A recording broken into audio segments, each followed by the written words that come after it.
सब, आज मैं करण देसाई आपके साथ वापस एक न्यू टॉपिक लेकर आ चुका हूँ। और हमारे इस न्यू टॉपिक कोई साइंस के रिलेटेड नहीं है। हाँ, मैं सही कह रहा हूँ। हमारा ये जो इस बार का जो टॉपिक है वो है रिलीजन के रिलेटेड, और ये रिलीजन है हिंदुइज्म। हिंदुइज्म में धर्म और पूरी सृष्टि जो पूरी दुनिया है उसको 4 टाइम ऑफ पीरियड में बांटा गया है, 4 युगों में बांटा गया है। सबसे पहला युग है सत्ययुग, सेकंड है त्रेता युग, थर्ड है द्वापर yuga, and fourth and last जिसमें हम अभी जी रहे हैं वो है कलयुग।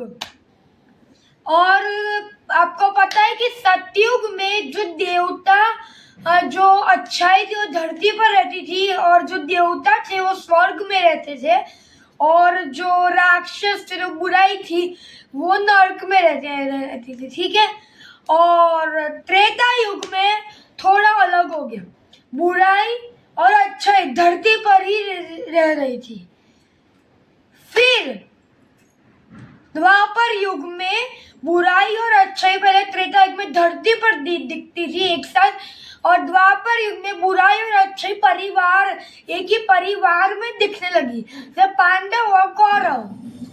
जो पता है, आपको पता है कि पांडव धर्म के पक्ष में थे और कौरव अधर्म के। पर पांडवों ने भी कुछ ऐसी गलतियां की थी जिसमें उन्हें पछतावा होना चाहिए, जैसे उन्होंने दुर्योधन को निहत्था मारा था, कर्ण को उन्होंने निहत्था मारा था। मतलब कोई हाथ में अस्त्र शस्त्र ना होने के वक्त अश्वत्थामा को भी जो उसकी मणि निकल गई, उस पर भी जो हमला हुआ था उसकी मणि पर अश्वत्थामा वो भी निहत्था हुआ था। मतलब वो उस अश्वत्थामा के हाथ में उसको कोई अस्त्र नहीं थे, उसे बांध कर उस पर उसकी मणि निकल गई थी। ऐसे हम लोग पांडव के पाप जो उन्होंने गलतियां की थी उस पर भी एक अलग वीडियो बनाएंगे। पर अभी हम लोग अपनी इस वीडियो में पर ध्यान देते हैं जिसका टॉपिक है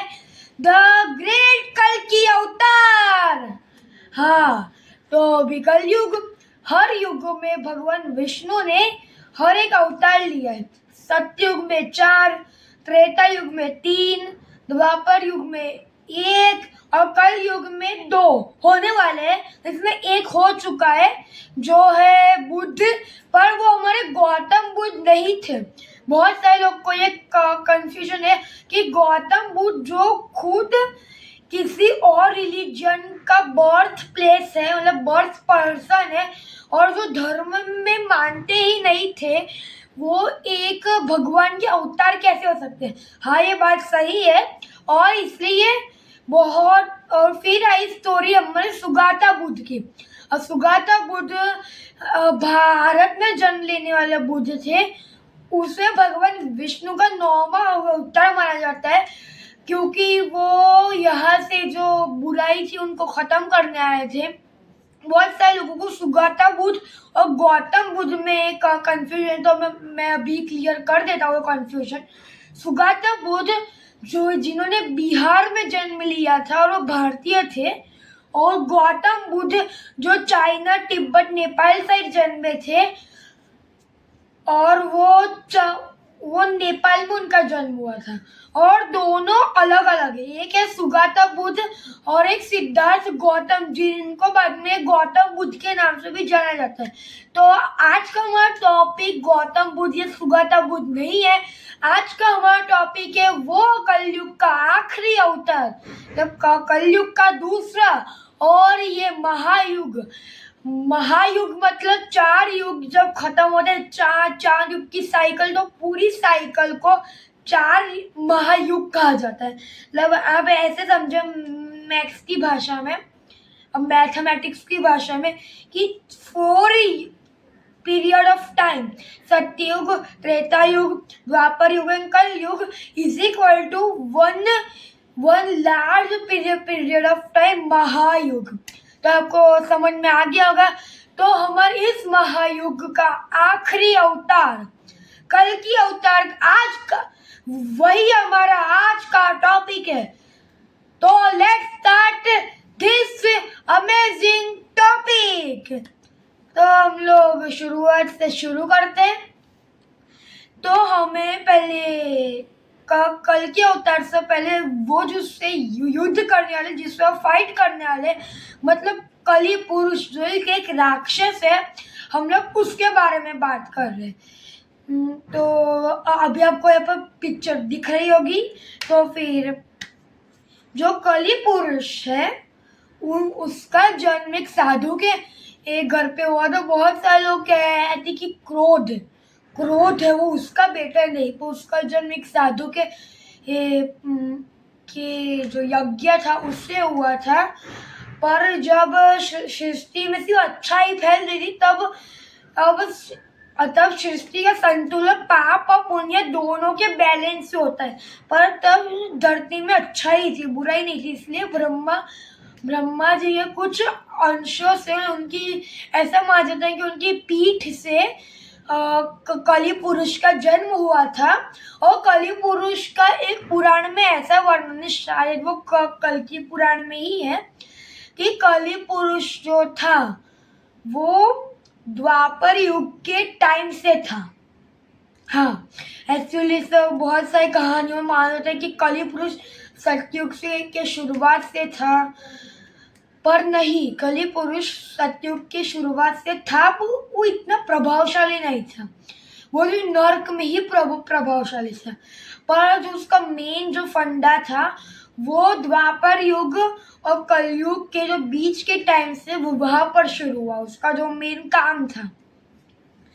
एक्चुअली जब कली पुरुष का एक साधु के घर में जन्म हुआ तब उसके और बहुत सारे भाई थे, पर वो उनमें से बहुत बुराई वाला था। मतलब वो बहुत बुरा काम करता था हर में। उसकी बहन का नाम लालच माना जाता है, पर ये भी साइंटिफिक मतलब ये भी प्रूवन नहीं है कि उसके तो भाई ही थे। मतलब यहाँ पर ऐसी कोई फिक्स स्टोरी में नहीं बताओ, जो हमारे बुक्स में लिखा है वो बता रहा हूँ, ठीक है। तो उसका जो बहन क्या जो मैं अभी बता रहा हूँ वो प्रूवन नहीं, इसलिए हम लोग वो टॉपिक को अभी नहीं लेंगे और हम लोग आगे शुरू करते हैं। तो कल्कि पुराण ये किसी, मुझे परफेक्ट तो पता नहीं है, कल्कि पुराण या किसी और पुराण में कहा गया है कली पुरुष का वर्णन कि वो कैसा दिखता है। तो कली पुरुष का सर्व कुत्तों की तरह है, डॉग्स की तरह, और वो जब युद्ध में आएगा तब वो एक क्या कहते हैं, डोंकी, हाँ गधे, मैं गाली नहीं बोल रहा हूँ, सॉरी। वो एक डोंकी पर सवार होगा और उसके बहुत बड़े बड़े कान उनके बड़े सींग होंगे जो उसके कानों की तरह दिखेंगे। और वो जब युद्ध में हारेगा तब वो अपने उसी डोंकी पर सवार होकर वहां से भाग जाएगा। मैं सॉरी, मैं किसी को गाली नहीं दे रहा हूँ, पर जो स्टोरी उसमें लिखे हुए हैं मैं वही बोल रहा हूँ। अगर आपको उसको बैड वर्ड लगा तो मुझे माफ करिएगा। फिर हम लोग आगे बढ़ते हैं तो ऐसा मिलता है कि जो दुर्योधन था, जो द्वापर युग में जो दुर्योधन था, वो उसपे जो कली पुरुष का, वो कली राक्षस का प्रभाव था उसके दिमाग पे, इसलिए उसने इतने बुरे काम किए। पर आपको मैं जान के हैरान होगी कि दुर्योधन को स्वर्ग मिला था। हाँ, आप लोग कहोगे कि उसने इतने सारे पाप किया था महाभारत में। महाभारत से पहले भी जैसे द्रौपदी का चीरहरण नहीं, उसके में जैसे भी कहा उस पे कली पुरुष के, उसके दिमाग पे कली पुरुष का प्रभाव था। अभी मैंने आपको कहा कि कली पुरुष डोंकी पर सवार था। जो जैसे ही राज्य में दुर्योधन का जन्म हुआ था, राज्य के सारे जो डोंकी ढहचू करने लगे थे। मतलब आपको दोनों की रिलेशनशिप, मतलब दोनों के जो जुड़ाव को आपको पता चल जाएगा। और जब द्वापर युग खत्म हुआ तब कली पुरुष था, उसका मेन फंडा चालू हुआ, मेन उसका काम चालू हुआ। द्वापर युग में जब तक श्री कृष्ण के थे धरती पे तब तक वो अपनी वो फैलाव नहीं कर सकता था। वो अपने एम्पायर, जो अपने बुराई का जो एम्पायर था, उसका बुराई का साम्राज्य, वो आगे नहीं बढ़ा सकता था, क्योंकि श्री कृष्ण साथ मतलब वहां पर थे, उस वक्त धरती पे वो थे, जिंदा थे। मतलब वो धरती पे उनका होता अभी भी शेष था। भगवान विष्णु का 8वां होता है श्री कृष्ण, तो वो तब तक फॉलो नहीं कर सकता। जैसे ही पांडव स्वर्ग यात्रा के लिए निकले और एक्चुअली अर्जुन का पोता अभिमन्यु का पुत्र परीक्षित को राजा बनाए। एक्चुअली राजा युधिष्ठिर के पुत्र के बारे में वर्णन नहीं है, पर युधिष्ठिर के पुत्र को राजा बनाना चाहिए, पर परीक्षित को क्यों बना दिया? पांडव स्वर्ग यात्रा के लिए निकले, उससे पहले ही श्री कृष्ण का देहांत हो गया। उसकी स्टोरी तो बहुत से लोगों को पता होगी और नहीं भी पता होगी, तो मैं आपको नेक्स्ट वीडियो में कवर करवाऊंगा वो पूरी स्टोरी। पर हाँ, जब परीक्षित के राज्य में उस वक्त कलयुग चालू हो गया था। एक्चुअली कलयुग 3102 BC के अराउंड शुरू हुआ था। ऐसा कहा जाता है कि महाभारत युद्ध के बाद ही कलयुग शुरू हो गया था। नहीं, महाभारत युद्ध के 36 ईयर्स के बाद जब श्री कृष्ण जी की मृत्यु हुई, तब कलयुग चालू हुआ था। महाभारत के अंत से नहीं हुआ था। भी आप लोग कहेंगे महाभारत का अंत के कुछ दिनों बाद ही श्री कृष्ण की मृत्यु हुई। नहीं, मुझे भी पहले ऐसा ही लगता था।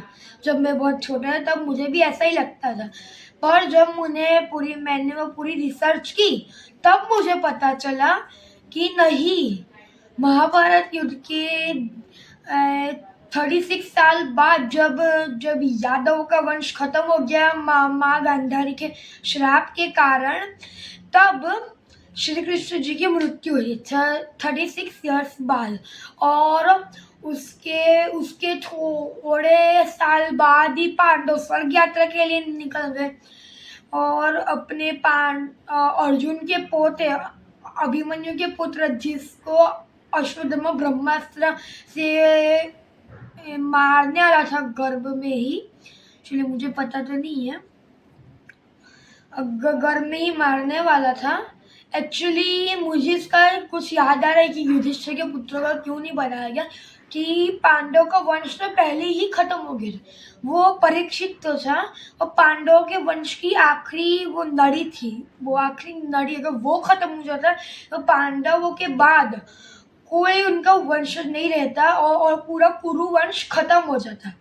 ठीक है, और कुरु वंश खत्म हो जाता तो ऑब्वियसली महाभारत युद्ध का कुछ मतलब ही नहीं रहता, क्योंकि पूरा कुरु वंश ही खत्म हो गया, तो हस्तिनापुर तो ऐसे ही तबाह हो जाएगा। इसलिए इसलिए श्री कृष्ण ने ऐसा कहा भी था, अगर परीक्षित की जान चली गई तो कलयुग द्वापर युग अभी खत्म हो जाएगा, क्योंकि परीक्षित जो था वो पांडवों के बाद आखिरी धर्म का तीसरा पैर था, जो कलयुग में भी जीवित था। कलयुग के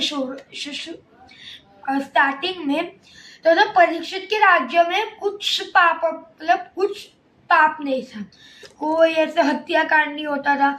परीक्षित के राज्य में तालाब में गाय और शेर भी एक साथ पानी पीते थे, उसमें इतनी एकता थी, कोई पाप नहीं करता था।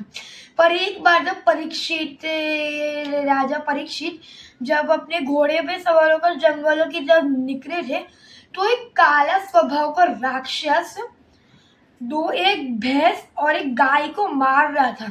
भैंस जो धर्म का प्रतीक होता है, और गाय जो धरती माँ का प्रतीक होती है। भैंस के तो उसने 3 पैर तोड़ ही दिए थे। एक्चुअली 3 पैर, भैंस के 4 पैर 4 पिलर्स को बताते धर्म के। एक पिलर जिसमें अच्छाई हो, सतयुग, एक पिलर जिसमें अच्छाई हो बुराई एक ही स्थान पे हो, एक ही धरती पे हो एक साथ, त्रेता युग। और एक और पैर गाय भैंस का, जो इसमें अच्छाई और बुराई एक ही परिवार में हो, और वो द्वापर युग। अभी भैंस सिर्फ एक पैर पे वो बचे हुए थे, और वो एक पैर पर था बुराई का राज, कलयुग। और पता है कली पुरुष ने वो 3 पैर तोड़कर शांत हो गए, क्योंकि अगर वो आखिरी पैर भी तोड़ देता तो कलयुग का तो वैसे ही अंत होता, उसका तो राज्य शुरू भी नहीं होता और कलयुग का अंत होता। इसलिए उसने वो तो नहीं किया, पर राजा परीक्षित जो एक, मुझे थोड़ी प्रोनाउंसिएशन में प्रॉब्लम हो रही है वो इनकी नाम बोलते हुए, सॉरी। राजा परीक्षित जो न्यायप्रिय राजा थे, उन्होंने उसी वक्त उस राक्षस को देखा और उसके गर्दन पे तलवार डाली कि तुम मेरे राज्य में एक भैंस और गाय पर ही अत्याचार कैसे कर सकते हो, धर्म और धरती पर, तो मैं तुम्हें अत्याचार नहीं करने दूंगा। और वो उसका सिर धड़ से अलग करने वाले थे, तब जो काली पुरुष था वो राजा परीक्षित के चरणों में गिर गया और माफी मांग लगी, पर राजा परीक्षित ने कहा नहीं, मैं तुम्हें अपने राज्य में रहने नहीं दे सकता। तब कली पुरुष ने कहा पर महाराज बोला कहीं तो रहना ही होगा ना। तब राजा परीक्षित ने उसे 3 स्थान दिए रहने के लिए, एक मदिरा ड्रिंक्स और शराब जहाँ पर नशा होता है, दूसरा हिंसात्मक मतलब हत्याकांड जहाँ पर लड़ाई होती है, और तीसरा सोना, वो सोना था उनकी आखिरी गलती थी, तो राजा परीक्षित को सोना नहीं बोलते तो आज के ज़माने में आधी से ज़्यादा बुराई होती ही नहीं। हाँ, आजकल लोगों को सोने की चाह रहती है, पर उसी सोने में और कली पुरुष का वास है। कली पुरुष कली राक्षस का वास है। तो इसलिए ये सब बुरी आदतें हैं जो आज के ज़माने में फैल रही है। नशा करना, उससे भी कली पुरुष का वास, जैसे मैंने अभी आपको बताया। फिर हिंसा जो आज में पड़ोसी में लड़ाई होती रहती है। आज हम लोग अपने पड़ोसी ग्रह मंगल पर जाने की बात करते हैं, वहाँ रहने की बात करते हैं, पर धरती पे हमारे पड़ोसी के साथ ही हमारे अच्छे संबंध नहीं है। बहुत समय किससे सुना कि पड़ोसी ने अपने पड़ोसी को गुस्से में मार डाला, ऐसी स्टोरी, ऊंचाई से धक्का दे दिया। दूसरे भी वो धक्का देने वाले इंसान में भी कली पुरुष का वास होता है उसके दिमाग पे। और सोना जो, वो तो आपको पता ही है कि सोना इंसान को लालची बना देता है। उस लालच में भी उस सोने में भी उस लालची इंसान के दिमाग में भी कली पुरुष का वास होता है। इसलिए मैं आपको विनती करता हूँ कि ये सब खराब का ना करें। भी मैं आपको बोलूँगा कि सोना ना खरीदे, तो आप बोलेंगे सोने के बिना ज़िंदगी कैसे चलेगी, पैसा ही नहीं होगा। खरीदो, पर उसका गलत इस्तेमाल तो मत करो। तो बहुत लोग करते हैं, बहुत लोग के बहुत सारा पैसा होते तो वो पुलिस वालों को रिश्वत दे देते पैसों से और बड़ी बड़ी पहचानों से। और जब ऐसे बहुत से एग्जाम्पल है। ऐसे एक गाड़ी वाला ड्राइवर था, एक बहुत बड़ा इंसान था, वो गाड़ी लेके जा रहा था, उसके बाद बहुत पैसे थे और उसकी गवर्नमेंट में पहचान भी थी, और उसके बाद लाइसेंस नहीं था, तो उसने पुलिस वालों को रिश्वत दे दी। लेकिन ये गलत काम होते हैं, तो मैं आपसे विनती करूँगा कि ये सब ना करें। और हम लोग अपने कली पुरुष की तरफ बात कर ली, उसके विकास की। और जैसे ही परीक्षित का अंत हुआ, मतलब उसका अंत कैसे हुआ मैं आपको बता रहा हूँ अभी। पर प्लीज़ हमारे इस चैनल को सब्सक्राइब करें कि अभी तक हमारे बहुत कम सब्सक्राइबर्स हुए। हम लोग आपके लिए इतनी अच्छी वीडियोस लाते हैं, मैं आपके लिए इतनी अच्छी वीडियोस लाता हूँ, तो प्लीज़ हमारे चैनल को सब्सक्राइब करें। और अगर आपको ये वीडियो अच्छी लग रही है तो बहुत सारे तो लाइक भी करें। और कुछ भी मेरे से गलती हो रही हो स्पीच में या किसी एक्सप्लेनेशन में, तो उसको कमेंट सेक्शन में बताएं, मैं अगली वीडियो में उसे सुधारने की पूरी ट्राई करूँगा। तो हम लोग आगे बढ़ते हैं परितृक्ष की मृत्यु पर। अभी जब उसने सोना बोला तब कली पुरुष ने क्या किया, महाराज ने जो मुकुट पहना था जो उनके ब्रेन के बहुत पास था, उसको उन्होंने वास कर लिया। मतलब महाराज जो न्यायप्रिय राजा थे उनके ब्रेन में उसने कब्जा कर लिया। अभी उसकी सारी भी ऐसे हम वीडियो गेम खेल रहे लोग, गेम पर हमारा कंट्रोल होता है। वैसे ही अभी वैसे ही परितिक्ष राजा के दिमाग पे भी कली पुरुष का कंट्रोल था। अभी राजा को प्यास लगी, मतलब कली पुरुष को प्यास लगी, तो एक साधु के झोपड़ी में गया, बहुत बार पानी मांगा, बस और साधु ने कुछ वो अपनी तपस्या में लीन थे, वो ध्यान नहीं दे रहे थे, जानबूझ के साधु ऐसा नहीं कर रहे थे, अपने तपस्या में लीन थे। और को पता है पहले जमाने के जो साधु थे वो अपनी तपस्या को किसी भी हाल में, जब तक वो अपने मकसद तक अपने जो उनको जो चाहिए वो वहाँ तक नहीं आ पाए, ऐसे भगवान के दर्शन करने होते, तो पहले के साधु सब लोग तपस्या करते, जब तक भगवान उनको दर्शन ना दे, वो तपस्या खत्म नहीं करते थे, इसलिए साधु जवाब नहीं दे थे। तो अभी परीक्षित को गुस्सा आया, और अभी परीक्षित ने एक मरा हुआ सांप उनके गले में डाल दिया। अभी साधु को भी ये सब राजा परीक्षित नहीं कर रहे थे, उन पे दिमाग पे जिनका कंट्रोल था, ये कली पुरुष का कर रहा था वो सब।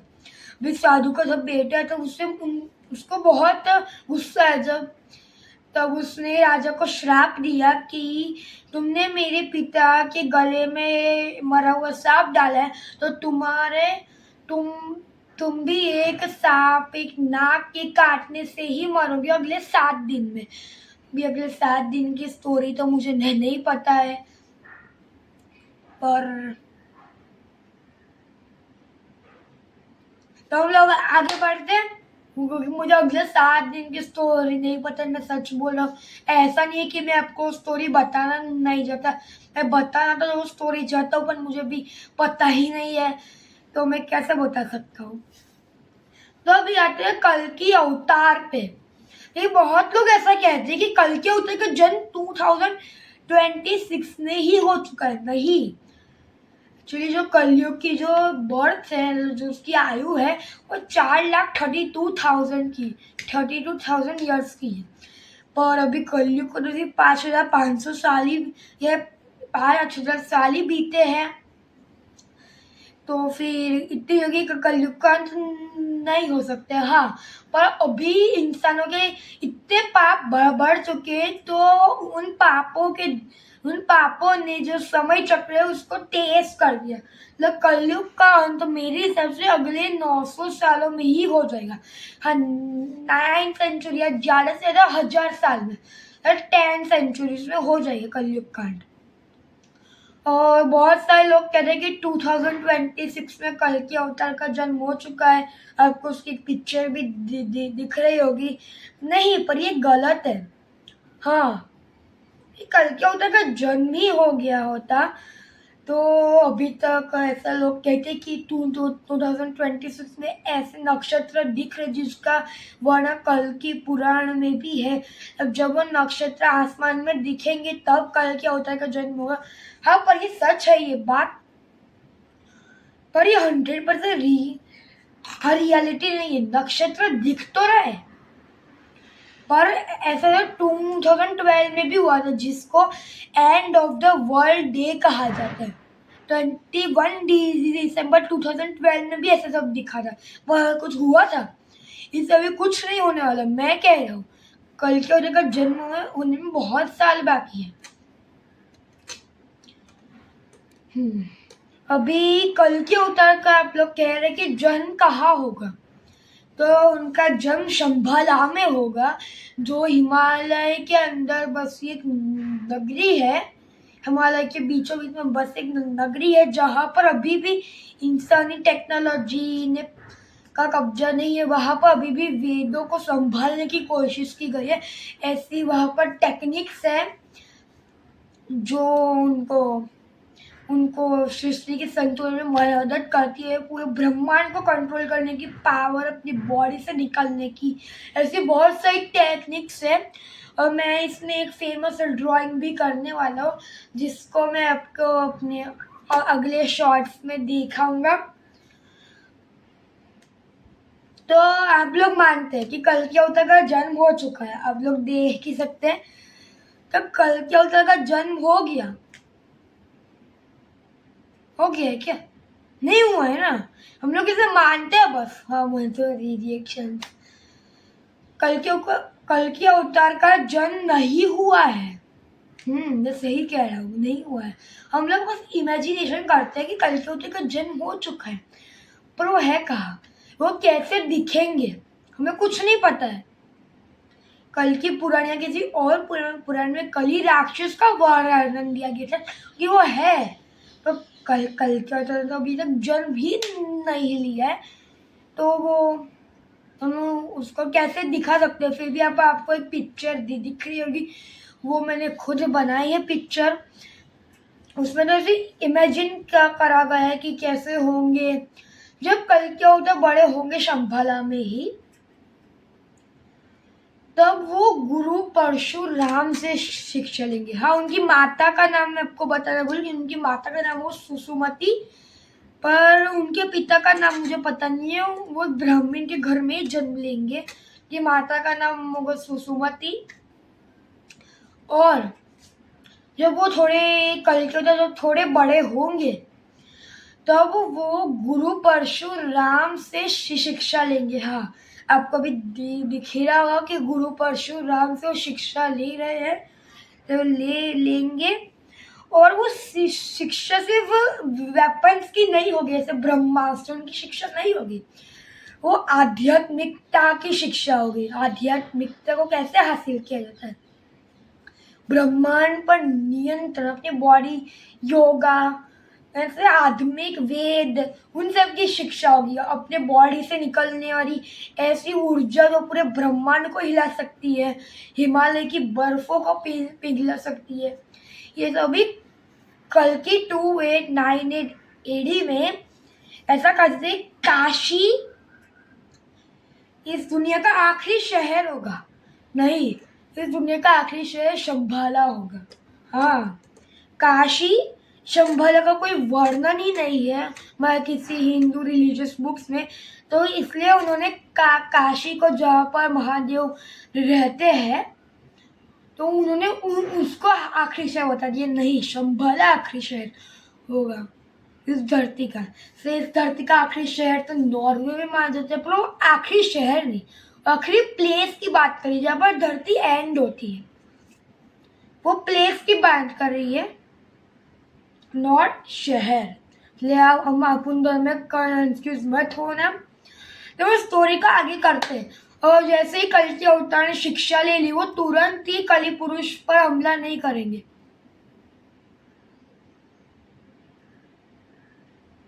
हाँ, वो तुरंत ही कली पुरुष पर हमला नहीं करने वाले, वो थोड़ी और शिक्षा ग्रहण करेंगे, कली पुरुष के बारे में जानेंगे, तब उनके साथ आएंगे 7 चिरंजीवी। वो उनको दिखे रहेंगे, उनके नाम 7 चिरंजीवी के, एक कुछ दो नाम मुझे याद है, वो एक अश्वत्थामा और एक हनुमान जी है। बाकी सब मुझे नाम ऐसे मुंह जबानी तो याद नहीं है, पर आपको उसके पिक्चर से दिख रहे होंगे। तो जब उन्होंने अब 7 चिरंजीवी साथ आएंगे, तब तक कली पुरुष ने ऐसे वर्ल्ड लीडर के तौर पर पूरी धरती पर अपना कंट्रोल जमा लिया होगा। बुराई के लीडर पर कंट्रोल जमा लिया होगा, से as a leader of the world control जमा लिया होगा। पूरी दुनिया में से बुराई का ही राज होगा, धर्म खत्म हो जाएगा और पूरी सृष्टि का विनाश होने वाला होगा। लोग पानी की एक बूंद के लिए भी तरसेंगे। हाँ, मैं सही कह, पानी की एक बूंद के लिए भी लोग तरसेंगे। और फिर एंट्री होगी कल की अवतार की, जो हाथ में तलवार लेकर आएंगे। ऐसा कहा जाता है कि कल के अवतार को तलवार कहाँ से मिली, वो घोड़ा जिन पर सवार है वो उनको कहाँ से मिला। वो दोनों जब वो भगवान शिव की तपस्या कर रहे होंगे, जब उनकी मुलाकात 7 चिरंजीवी से नहीं होंगी, तो उस समय अभी कहा ना, वो तुरंत हमला नहीं करेंगे। 7 चिरंजीवी की वो शिक्षा के बीच ही वो भगवान शिव की तपस्या कर रहे होंगे। तब भगवान शिव, भगवान शंकर और पार्वती माता एक साथ भगवान कल्कि को दर्शन देंगे, कल्कि अवतार को, और उनको घोड़ा वो तलवार भेंट में देंगे। और वो घोड़ा कोई ऐसा घोड़ा नहीं है कि वो धर्म का प्रतीक होगा। हाँ, वो घोड़ा धर्म का प्रतीक होगा और वो तलवार भी धर्म और न्याय की प्रतीक होगी। हाँ, और वो घोड़ा की ऐसे आम घोड़ा नहीं होगा जिससे आप जमीन पे चल, वो बिजली से गति वो किए से चलने वाला आसमान में उड़ने वाला घोड़ा होगा, जिसको आप यूनिकॉर्न कहते हैं, ऐसा कुछ कहते हैं आज, पर नहीं, उसका वर्णन एक्चुअली हमारे वेदों से ही आया है। जो कल के उड़ने वाला घोड़ा होगा वो ही इस उसको हम जो विदेशी है उन्होंने यूनिकॉर्न को नाम दे दिया, पर ये गलत है। फिर वो उड़ने वाले घोड़े पे सवार होकर कली पुरुष की बहुत बड़ी सेना और भगवान कल्कि की सेना में युद्ध होगा और आखिर में भगवान कल्कि कली पुरुष को मारने ही वाले होंगे, पर कली पुरुष अपने डोंकी पे सवार होके भाग जाएंगे और दुनिया में वापस कहीं छुप जाएंगे, अंतरिक्ष में छुप जाएंगे। बहुत सारी स्टोरीज में ऐसा भी कहते हैं कि भगवान कली पुरुष का अंत कर देंगे और फिर सत्युग की स्थापना होगी, पर नहीं, कली पुरुष, ऐसे मुझे इसकी पूरा वर्णन नहीं पता है, पर कली पुरुष भाग जाएगा जहाँ तक मुझे पता है। और पर जो उसमें युद्ध होगा वो इतना भयानक होगा कि कल क्या होता है का प्रभाव कली पुरुष पे इतना भारी पड़ जाएगा कि पूरी धरती ही खत्म हो जाएगी। नई शुरुआत कहते हैं ना, नई शुरुआत होगी धरती की। हाँ, क्योंकि इसका एक और कारण नहीं पता होता कि तब पूरे सभी इंसान ही राक्षस बन गए होंगे, तो किसको खत्म करे। इतनी एक तलवार तो बहुत शक्तिशाली, पर एक तलवार से वो कितने 8 अरब से भी ज्यादा लोगों को कैसे खत्म कर सकते। एक अवतार और उनके साथ साथ 60 चिरंजीवी कर तो सकते, पर फिर दुनिया का क्या होगा। और नई शुरुआत भी करनी होती है, हर अंत नहीं होता है, वो नई शुरुआत के लिए कोई किसी का अंत होता है। अभी आप लोग कह रहे पुनर्जन्म, तो पुनर्जन्म लेने के लिए इंसान की जो पहली बॉडी है उसका अंत किया जा सकता है। आप इसको धरती से जोड़ सकते हैं कि धरती का अंत के बाद नई शुरुआत होगी, वापस सतयुग, त्रेता युग, द्वापर युग और कल युग, ऐसा होगा। ठीक है, तो इसलिए वो किसको मारे, इसलिए वो अपनी तलवार से पूरी धरती को ही खत्म कर देंगे। नई शुरुआत ये फिर धरती की, और फिर वो धर्म और अच्छाई को जो उनका पालन कर रहे होंगे, धर्म और अच्छाई, वो उनको ही बचाएंगे, बाकी सबको खत्म कर देंगे, पूरी धरती को ही खत्म कर देंगे और फिर होगी नई शुरुआत। Sounds very paradoxically, right. अभी ये तो सब पुराणों में वर्णन था, इसलिए मैं आपको बता रहा हूँ। हाँ, एक और बात है, मेरे दिमाग में, ये मेरे दिमाग का कॉन्सेप्ट है, मेरे दिमाग में एक बात आई कि ब्रह्मा विष्णु महेश 3 अवतार है। ओके, तो ये जो सृष्टि का नाश कौन करता है, भगवान शिव। ठीक है, तो मैंने भी आपको जो कॉन्सेप्ट समझाया कि भगवान कल की सृष्टि का नाश कर देंगे, क्योंकि कल की अवतार तो भगवान विष्णु के अवतार है ना, तो वो किससे अर्थ का अंत तो कर सकते, पर उनके पास वो पावर है। मुझे नहीं पता ये स्टोरी, इसलिए मुझे लगता है कि पूरी धरती का अंत करने वाला कॉन्सेप्ट ही गलत है। वो जो बुराइयों का अंत करेंगे और बचे हुए लोगों के बाद सत्युग की स्थापना करेंगे। हाँ, हो सकता है कि मैं गलत हूँ, पर देखो, ब्रह्मा क्रिएटर है, मतलब जो नए युग के स्टार्टिंग में जो अवतार्स है वो ब्रह्मा के होंगे, और मिडल के जो अवतार है, बैलेंस है, वो भगवान विष्णु के होंगे, जो लास्ट के अवतार होंगे और भगवान शिव के होंगे। हाँ, ये मेरा कॉन्सेप्ट है, जो आपको अच्छा लगे तो मुझे कमेंट सेक्शन में बताना, और मेरी कोई गलती भी हो रही हो मैं इस कॉन्सेप्ट या पूरे वीडियो में, तो मैं आपको पहले भी कहा तो एक कमेंट सेक्शन में बताना। तो हमारा जो पहला अवतार है वो कौन से, मत्स्य अवतार ना, तो मेरे हिसाब से ब्रह्मा का होना चाहिए। हाँ, वो ब्रह्मा का ही होना चाहिए वो अवतार। ब्रह्मा जी अवतार तो नहीं ले सकते, पर मेरे हिसाब से वो ब्रह्मा जी का अवतार होना चाहिए। सेकंड कौन सा था, कूर्म अवतार ना, कूर्म और नरसिंह अवतार भगवान विष्णु के होंगे। और जो आग नहीं सॉरी कूर्म और वामन अवतार भगवान वामन नहीं वराह अवतार भगवान विष्णु के होंगे। और नरसिंह अवतार भगवान शिव का होगा। सॉरी, तो वामन अवतार होगा जो त्रेता युग के शुरुआत में होगा वो ब्रह्मा जी का होगा। और श्री जो परशुराम अवतार होगा वो भगवान विष्णु का। जो राम अवतार होगा उसमें मेरी गलती हो सकती है, वो भगवान शिव का होगा। मेरे हिसाब से मुझे पता है कि 100% मैं गलत हूँ, मुझे पता है कि मैं 100% गलत हूँ, फिर भी मेरा ये कॉन्सेप्ट मैं आपके साथ शेयर कर रहा हूँ। तो अगर मुझे पता है कि आप मेरी ही गलती है, फिर भी मैं आपको बता रहा हूँ। और द्वापर युग में तो एक ही अवतार है, तो हम लोग उसे कैसे कंसीडर नहीं कर सकते हैं, इसलिए मैं द्वापर युग मुझे पता है। सॉरी, मैं आपको ये टॉपिक बताया था, मैंने बिना सोचे समझे कुछ बोल दिया। सॉरी अगर मुझसे कुछ गलती हो तो। हाँ,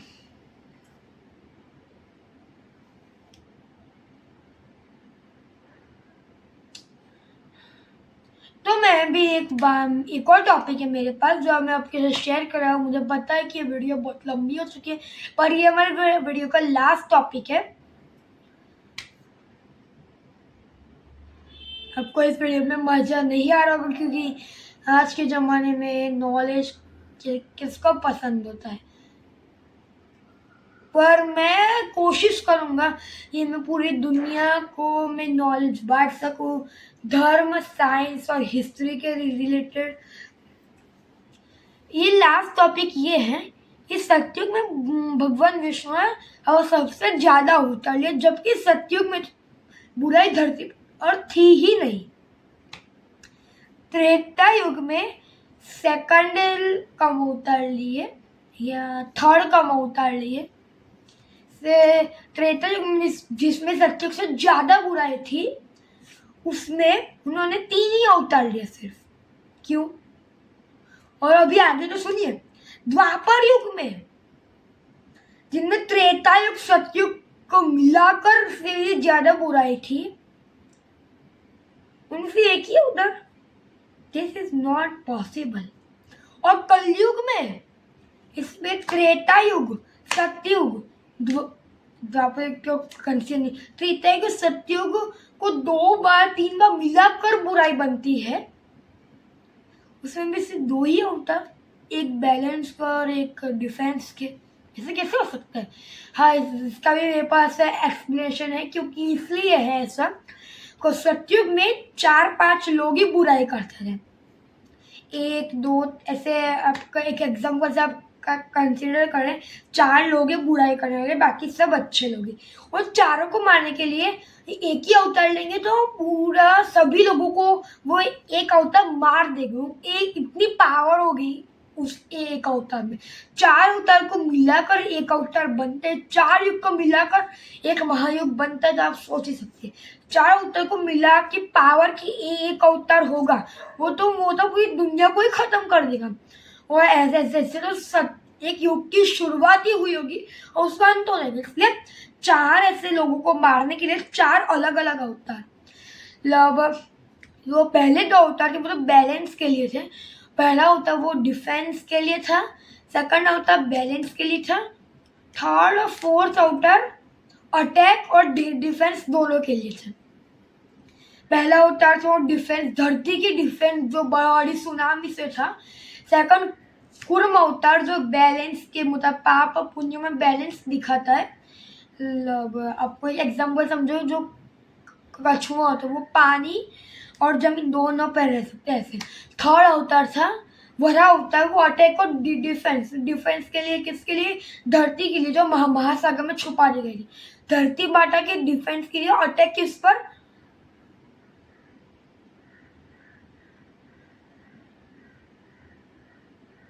बुराई पर ना, बुराई पर अटैक। हिरण्याक्ष पर अटैक के लिए था, जो बुराई का एक सिंबल था, जिन्होंने धरती माता को अपने वरदान का गलत इस्तेमाल करके धरती माता को महासागर में छुपा दिया था। और जो फोर्थ अवतार था नरसिम्हा अवतार, वो भी अटैक और डिफेंस की किसका, प्रहलाद और पुण्य का। और अटैक किसमें, हिरण्य कश्यप, जो हिरण्याक्ष और हिरण्य कश्यप में लोगों को कंफ्यूजन होता है, वो दोनों भाई थे। हाँ, वो दोनों भाई थे। एक्चुअली उनकी रियल स्टोरी जो पता है, पर फिर ये वीडियो ऑलरेडी 40 मिनट से ऊपर का हो चुका है, तो मैं इसको और नहीं खींचना चाहूँगा। इसलिए वो जो स्टोरी, उनकी रियल स्टोरी, वो मैं आपको किसी और वीडियो में बताऊंगा, ठीक है। पहले त्रेता युग में 3 अवतार थे। मैंने पहले ही समझा दिया है वो टॉपिक अवतार का। 3 अवतार थे। पहला अवतार था वामन, वो बैलेंस के लिए। दूसरा परशुराम, उससे हम लोग अटैक अवतार मान सकते हैं। और तीसरा था राम अवतार, अटैक और डिफेंस। पहला वामन अवतार बैलेंस के लिए, पाप और पुण्य को बैलेंस करने के लिए, ठीक है। सेकंड जो अवतार था वो त्रेता युग का, वो था परशुराम। अटैक भगवान परशुराम पे एक कलंक लगा है कि उन्होंने बहुत सारे बार धरती से क्षत्रियों को अंत कर दिया था, इसलिए हम उसे अटैक करने का अवतार भी मान सकते हैं, भगवान विष्णु का। और थर्ड अवतार राम अवतार, वो धरती को रावण से बचाने के लिए डिफेंस और रावण का खत्म करने के लिए अटैक के लिए था। भी आया था द्वापर युग में पूरे बुराई के वंश को खत्म करना था, लेकिन उन्होंने इतना पावरफुल एक अवतार लिया, भगवान श्री कृष्ण, जिन्होंने एक ही अवतार ने पूरे द्वापर युग को बैलेंस करके रखा। वो होता बैलेंस, डिफेंस और अटैक तीनों के लिए माना जाता है। इसलिए भगवान श्री कृष्ण को सबसे ज्यादा वो उनका पावरफुल, भगवान विष्णु का पावरफुल अवतार माना जाता है, भगवान श्री कृष्ण का। भी बात करते हैं हम लोग कलयुग की। इसमें 2 अवतार लिए थे, एक सुगाता बुध और एक कल के अवतार जो आने वाला है। सुगाता बुध बैलेंस के लिए था, जो पाप और पुण्य के बीच बैलेंस के लिए। और जो कल के अवतार जो आने वाले, वो डिफेंस और अटैक के लिए। डिफेंस किससे, पूरे सभी जो धर्म फॉलो करते हैं उन लोगों को कली पुरुष से डिफेंस करना था, और कली पुरुष पर अटैक के लिए। तो आपको पूरे सब टॉपिक अच्छे समझ में तो आ ही गए होंगे। तो मैं सोच रहा हूँ मैं अभी इस वीडियो को ख़त्म कर दूँ। बहुत सारे टॉपिक में आपको बोला कि मैं नेक्स्ट वीडियो में समझाऊंगा, तो मैं आपको पक्का समझा दूंगा। तो फिर थैंक यू मेरे इस वीडियो पर को ध्यान देने के लिए। इस वीडियो को आप प्लीज़ ही मेरे चैनल को सब्सक्राइब करें, और अगर मेरे वीडियो अच्छे लगते हो तो लाइक करें, and bye guys, thank you, tada।